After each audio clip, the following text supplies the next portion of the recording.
श्री सरस्वतये नमः। श्रीमते रामानुजाय नमः। लक्ष्मीनाथ समारंभां नाथयामुनमध्यमाम् अस्मदाचार्यपर्यन्तां वन्दे गुरु परम्परां। वन्दे गुरु परम्परां।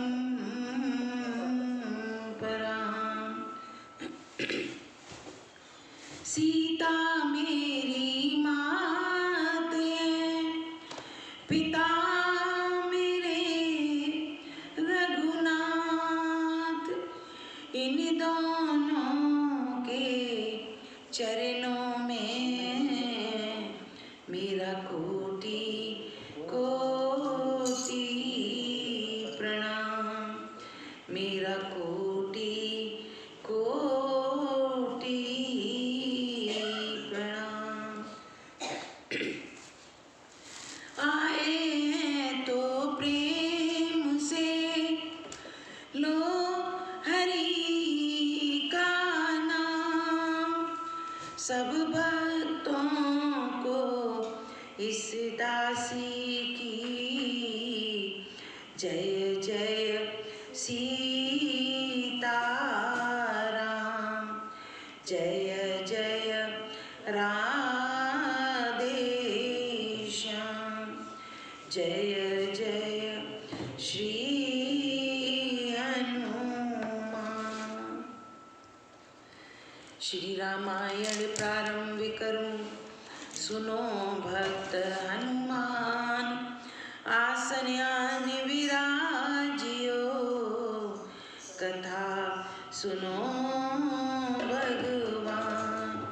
सियावर रामचंद्र की जय। पवन सुत हनुमान जी की जय।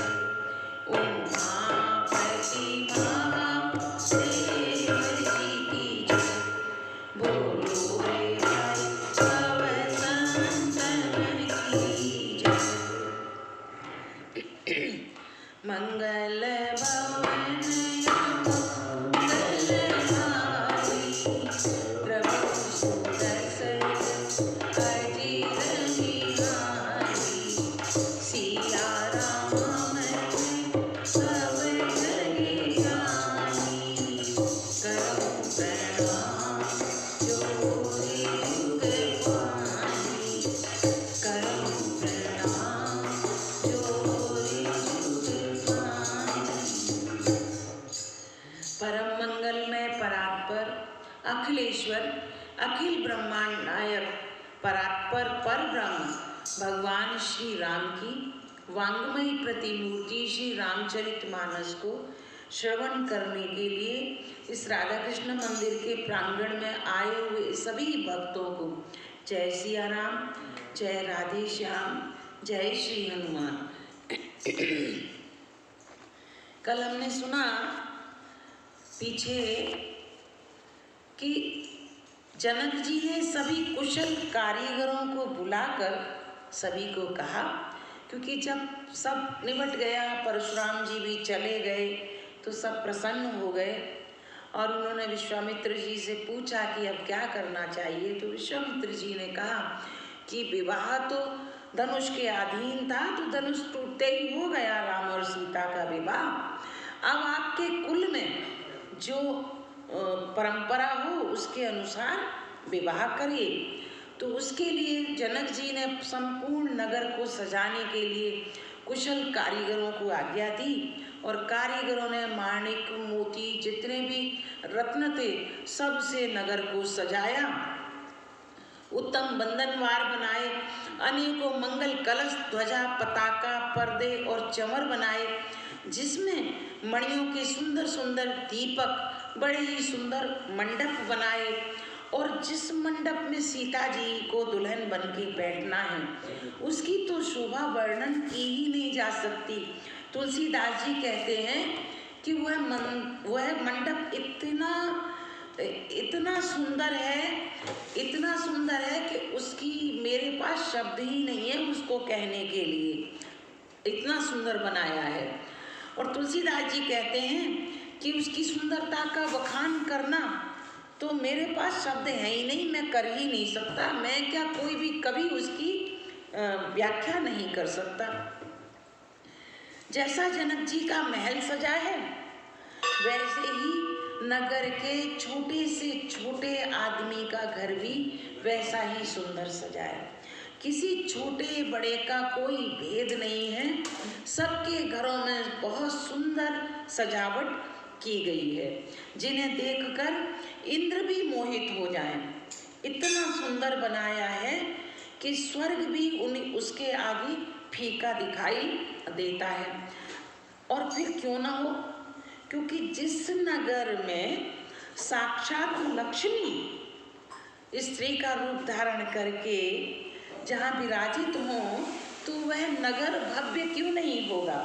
उस नगर की तो भव्यता का कुछ कहना ही नहीं, जहाँ स्वयं लक्ष्मी जी विराजित हैं, वर्णन ही नहीं हो सकता। उसका वर्णन तो सरस्वती जी और शेष भी नहीं कर सकते।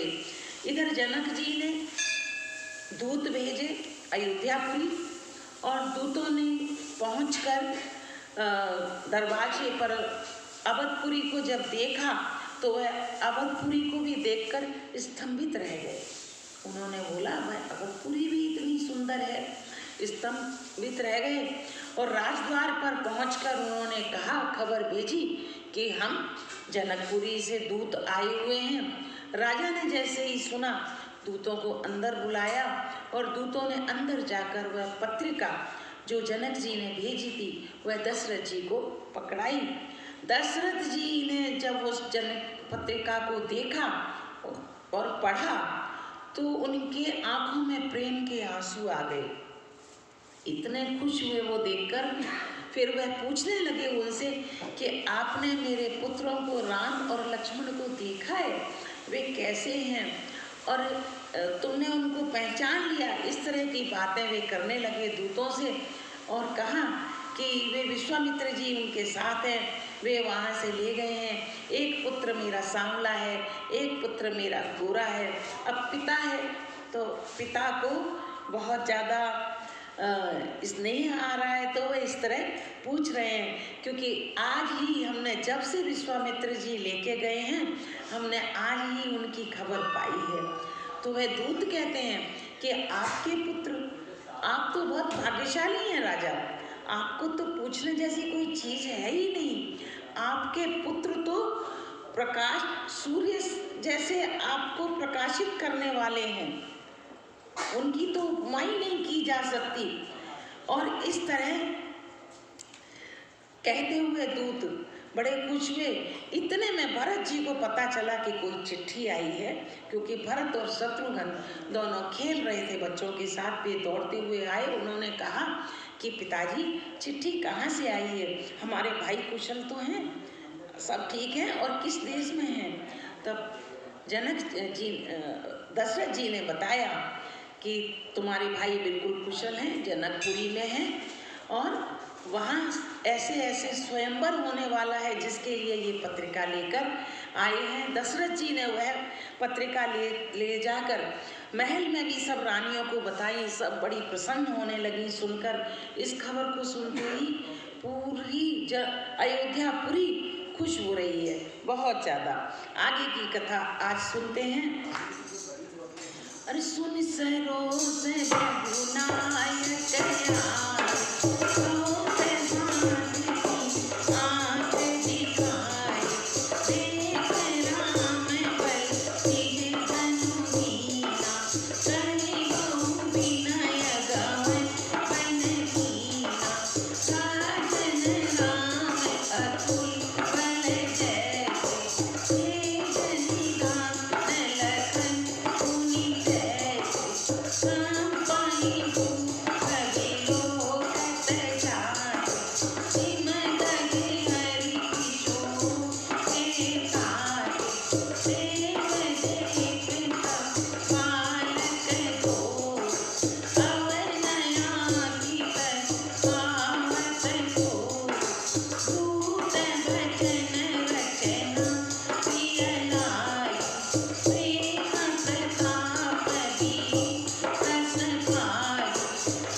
जनक जी को कि धनुष टूटा जब तो सब प्रजा बड़ी सुखी हो गई, राजा रानी सारे प्रसन्न हो गए। सीता जी की तो खुशी का ठिकाना ही नहीं था। परंतु वह धनुष टूटने की आवाज़ सुनते ही वहाँ पर परशुराम जी आ गए और क्रोध में भर गए। उन्होंने जब देखा कि शिव जी का धनुष टूट गया है तो अत्यंत क्रोध में भर गए और आंखें दिखाने लगे, बड़ा क्रोध करने लगे। अंत में उन्होंने भी श्री राम जी का बल देखकर, श्री राम जी के प्रभाव को जानकर अपना धनुष, उन्होंने विष्णु का जो धनुष उनके पास था वह राम जी को दे दिया और बहुत प्रकार से विनती करके वे तप के लिए गवन को चले गए। ये सब दूत जो आए हुए हैं वह राजा दशरथ को सुना रहे हैं। तो ये राजन, जैसे रामचंद्र जी अतुलनीय बली हैं, वैसे ही तेज निधान फिर लक्ष्मण जी भी हैं, जिनके देखने मात्र से राजा लोग कांप जाते हैं। वे सिर्फ हाथ उठाना या कुछ और करना तो दूर रहा, वे सिर्फ दृष्टि से अगर जिसे देख लें तो वह कांपने लगता है। जैसे हाथी सिंह के बच्चे के ताकने से भी कांप उठते हैं। शेर न हो, शेर का बच्चा ही हो तो भी हाथी डर जाता है। हे देव, आपके दोनों बालकों को देखने के बाद अब आँखों को कोई भाता ही नहीं है। जब से हमने आपके दोनों पुत्रों को देखा है तो इन आँखों को कोई और दूसरा सुहाता ही नहीं है, किसी पर ये दृष्टि चढ़ती ही नहीं है। प्रेम प्रताप वीर रस में पगी हुई दूतों की वचन रचना कि वचनों को उन्होंने किस प्रकार से बताया, किस प्रकार से उन्होंने व्याख्या की, उसकी वचन रचना सबको बहुत प्रिय लगी। सभा सहित राजा प्रेम में मग्न हो गए और दूतों को निछावर देने लगे। उन्हें निछावर देते देखकर ये नीति विरुद्ध है, क्योंकि दूत निछावर नहीं लेते। ऐसा कहकर दूत अपने हाथों से कान मूंदने लगे और धर्म को विचार कर उनका धर्मयुक्त वर्ताव देखकर सभी ने बड़ा ही सुख माना। जनकपुर से दूत आए थे, कोई मजाक बात थोड़ा ही ना थी। जनकपुर इतना, जनक जी इतने खुद विदेह, जिन्हें किसी चीज़ का कोई लालच नहीं, तो वहाँ के कर्मचारी भी तो वैसे ही होंगे। तब राजा ने उठकर वशिष्ठ जी के पास जाकर उन्हें पत्रिका दी और आदर पूर्वक दूतों को बुलाकर सारी कथा गुरु जी को सुना दी कि इस तरह से हुआ है जनकपुर में और वहाँ से दूत आए हैं और ये पत्रिका लेकर आए हुए हैं। सारा वृत्तांत वशिष्ठ जी को सुनाया और सुनी बोले गुरु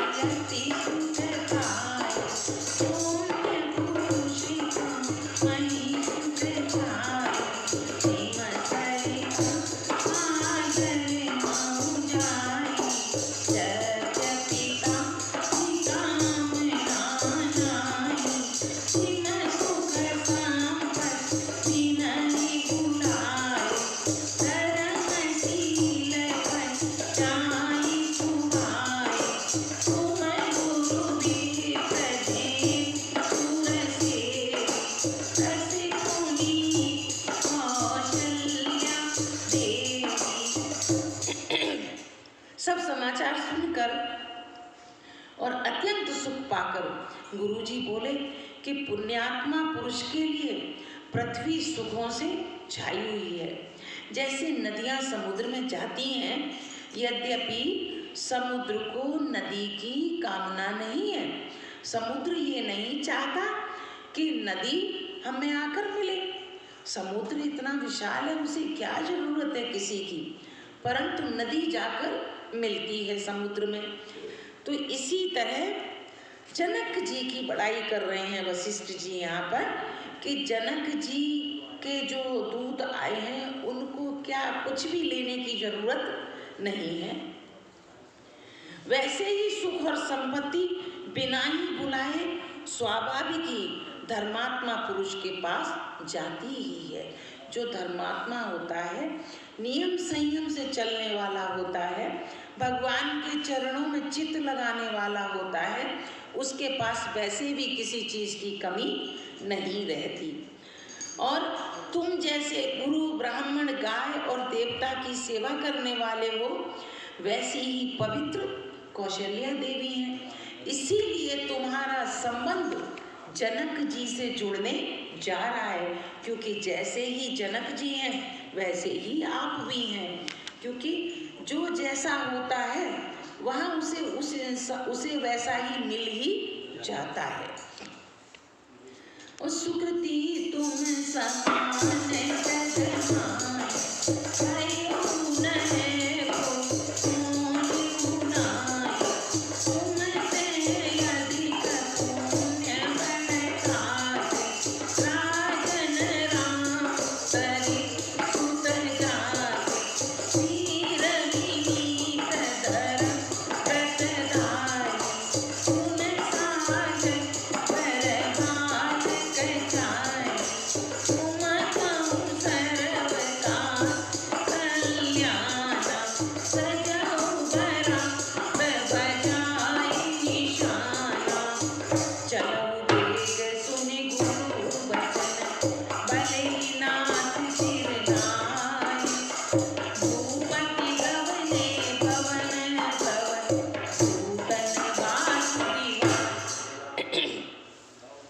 तुम्हारे समान पुण्यात्मा जगत में न कोई हुआ है और न होने ही वाला है। ऐसा वशिष्ठ दशरथ जी से कहने लगे कि तुम्हारे समान पुण्यात्मा कोई नहीं है, ना तो हुआ न होने वाला है आगे। हे राजन, तुमसे अधिक पुण्य और किसका होगा जिसके राम सरीखे पुत्र हैं। जब स्वयं परमात्मा जिसका पुत्र बनकर आया हो तो उस तुमसे ज्यादा भाग्यशाली और कौन हो सकता है। और जिनके चारों बालक वीर, विनम्र, धर्म का व्रत धारण करने वाले और गुणों के सुंदर समुद्र हैं, ऐसा तुम जैसा और कौन हो सकता है। तुम्हारे लिए सभी कालों में कल्याण है। अतः डंका बजाकर अब बारात की तैयारी करो और बारात लेकर अब हम लोगों को जनकपुर जाना है। और जल्दी चलो। गुरुजी के ऐसे वचन सुनकर हे नाथ बहुत अच्छा कहकर और सिर नवाकर तथा दूतों को उचित रहने का स्थान देके, निवास स्थान देकर राजा अपने महल को गए। और राजा सवर निवास बुलाए, जनक पत्रिका बात सुनाए। सुनि संदेश सकल हरसाई, अपरि कथा सब भूप बखानी। प्रेम प्रफुल्लित राजनि रानी, मनहु सिखिन सो बारिद पानी। सुदित आशीष देहि गुर नाई, अति आनंद मगन रहताई। तेहि परस पर अति प्रिय पाई, हृदय लगाई जुड़ा वही जाई। राम लखन के कीरति करनी, बारही बार भूप वर वरनी। तो राजा ने सारे रनिवास को बुलाकर जब राजमहल में राजा पहुंचे तो जितने भी सब महल के अंदर रहते थे, सब रानियां और भी जो कोई भी, तो जनक जी ने सभी को वह पत्रिका दोबारा से फिर बाँचकर पढ़कर सुनाई। क्योंकि जो सुख और जो खुशी दशरथ जी को उस समय मिल रही थी उसका वर्णन नहीं कर पा रहे थे। बार बार प्रफुल्लित होकर जिस को वह चिट्ठी पढ़कर सुनाते। तो अब महल के अंदर दोबारा से गए, क्योंकि वशिष्ठ जी ने कह दिया ना कि बारात की तैयारी करो, तो दोबारा गए और समाचार सुनकर सब रानियां हर्ष से भर गईं।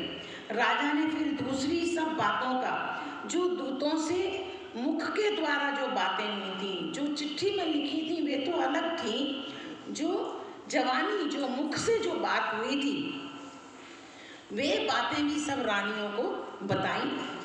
और प्रेम से प्रफुल्लित हुई रानियां ऐसी सुशोभित हो रही हैं जैसे मोरनी बादलों की गरज सुनकर प्रफुल्लित मन से झूम झूम कर नाचने लगी हो। बड़ी बूढ़ी अथवा गुरुओं की स्त्रियां प्रसन्न होकर आशीर्वाद दे रही हैं। माताएं अत्यंत आनंद में मग्न हो गई हैं।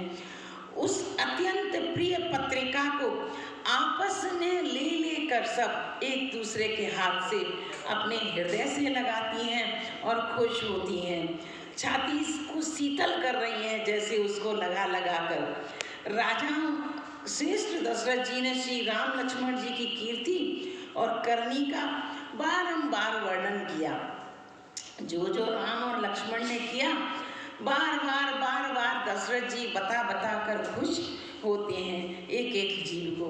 और मुनि प्रसाद कई पार सिधाए, प्राणी न तव मई देव बुलाए, सिए दान आनंद समेता, चले विप्रवर आशीष देता, जास के लिए हकार दीन निछावर कोट विधि, चिरजीवों सुत छाए, चक्रवर्ती दशरथ के। यह सब मुनि की कृपा है। सभी रानियां ऐसे सोचने लगी कि विश्वामित्र जी की कृपा है, मुनि की कृपा हो गई है। यदि वे राम लक्ष्मण को न लेके जाते और राम लक्ष्मण जब उनके साथ न जाते तो उन्हें कौन जनकपुर ले जाता, और जनकपुर न ले जाते तो ये सब कैसे होता। तो बड़ी प्रसन्न होकर रानियां सब कहने लगी कि यह सब मुनि जी की कृपा है। तब रानियों ने ब्राह्मणों को बुलाया और आनंद सहित उन्हें अनेकों अनेक प्रकार के दान दक्षिणाएं दी, और श्रेष्ठ ब्राह्मण आशीर्वाद देते हुए उनके महल से सब निकले।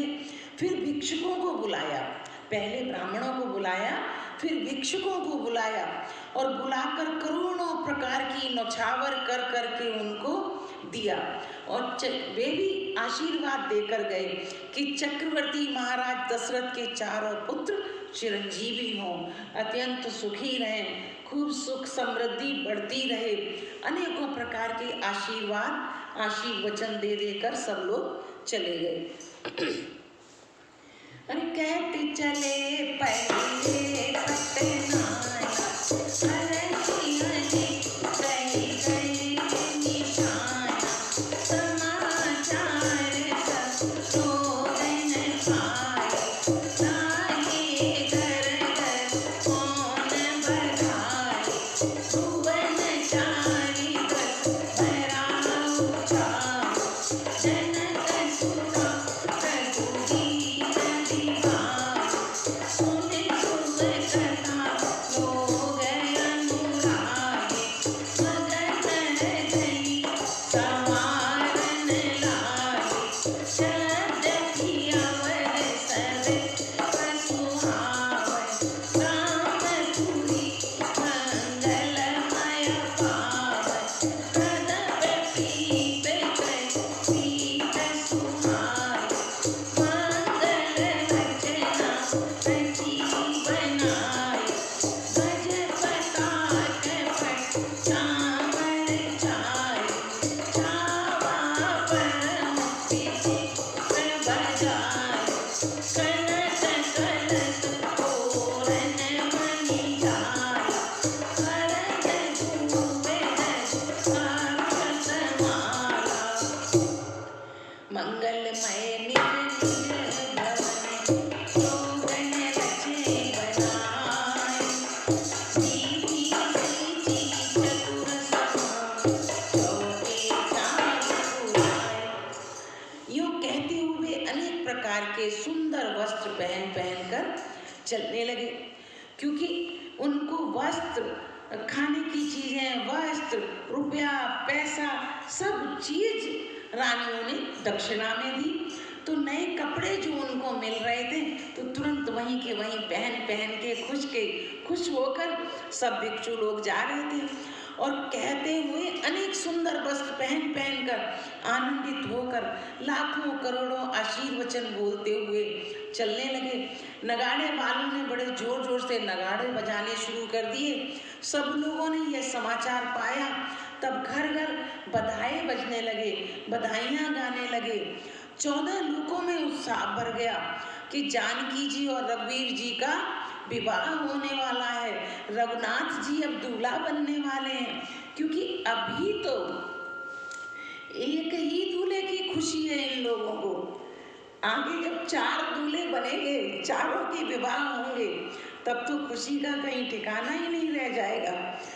तो यह शुभ समाचार पाकर लोग प्रेम मग्न हो गए और रास्ते, घर तथा गलियां सब सजाने लगे।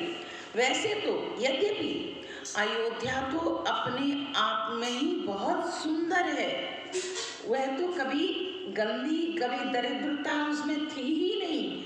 अयोध्या तो अपने आप में ही बहुत सुंदर है, क्योंकि श्री राम जी मंगलमयी पवित्र पुरी जो है, श्री राम जी ने जिस जगह पर अवतरित हुए हैं, वह गंदा हो ही कैसे सकता है, वह खराब हो ही कैसे सकता है। यद्यपि प्रीत होने से वह सुंदर मंगल रचना से सजाई गई, क्योंकि जब से राम जी वहाँ अवतरित हुए, तब तो वहाँ प्रेम और प्रीत की जैसे बाढ़ आ गई, क्योंकि वह नगर क्यों सुहावना ना हो जहाँ खुद भगवान हो। ध्वजा, पताका, पर्दे, सुंदर चमरों से सारा बाजार बहुत ही अनूठा छाया हुआ है। सोने के कलश, तोरण, मणियों की झालरें, हल्दी, दूध, दही, अक्षत और मालाओं से बड़ा ही सुंदर सुंदर नगर को सजाया हुआ है। लोगों ने अपने अपने घरों को सजाकर मंगलमय बना लिया। जैसे ऐसे लग रहा है अयोध्यापुरी में जैसे प्रत्येक घर में विवाह होने वाला है। इतनी सुंदर सजावट हुई है। गलियों को चतुर्सम से सींचा, द्वारों पर सुंदर चौक पुराए। प्रत्येक द्वार पर, चाहे छोटा घर हो चाहे बड़ा घर हो, प्रत्येक द्वारों पर रंगोलियां बनाई गई, चौक पुराए गए। चंदन, केसर, कस्तूरी और कपूर इन सब का द्रव्य बनाकर, इन सब का पानी बनाकर, द्रव्य बनाकर, लिक्विड बनाकर पूरी गलियां उससे धोई गई, उससे साफ की गई। तो बताओ कितना भव्य रहा होगा। आज की कथा को यहीं स्थगित करती हूँ। आगे की कथा कल सुनेंगे। 2 मिनट कीर्तन। सीताराम राधे श्याम, सीताराम राधे श्याम, सीताराम राधे श्याम, सीताराम राधे श्याम, सीताराम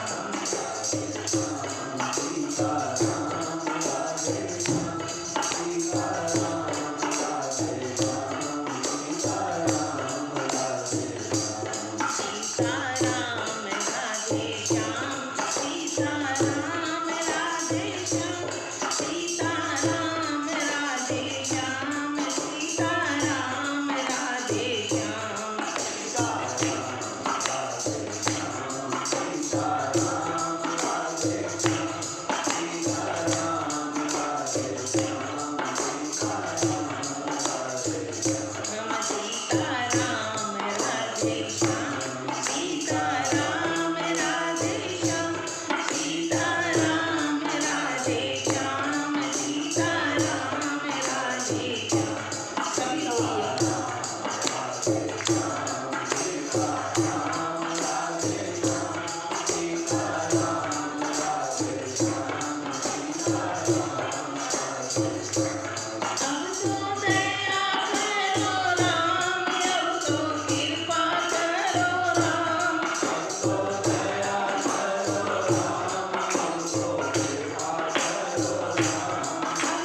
समाप्त करूं, सुनो भक्त हनुमान।